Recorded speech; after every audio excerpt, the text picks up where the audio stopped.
Good morning. Umaga kay ganda at ika nga ho ay ako'y bumabati sa inyo ng ika nga ho ay happy Halloween at ang ating mga mahal sa buhay ay dapat ho natin alalahanin. Kaya po pala mga taga-Ampiduno, mga friend ni Chef Consi, October 31 available po Pansit Bilao, short order, and Batangas Lomi at iba pa.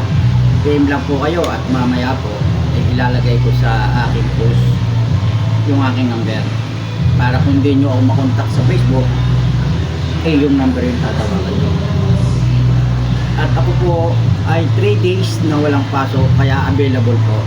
PM lang po kayo at ako'y nalambing sa inyo mga suki.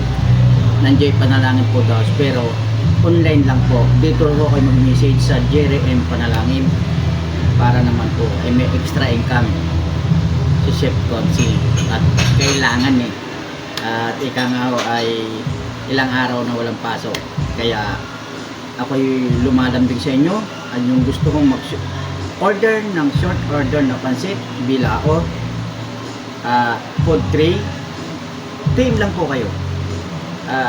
Sana lahat tayo ay ligtas sa mga araw na to, umagang ito at sa darating pa. Kasi ipag-pray po natin yung nasa Batanes, grabe po, signal number 4. Kaya tayo papasalamat at ika nga po yung kalikasan talagang hindi natin mapipigilan.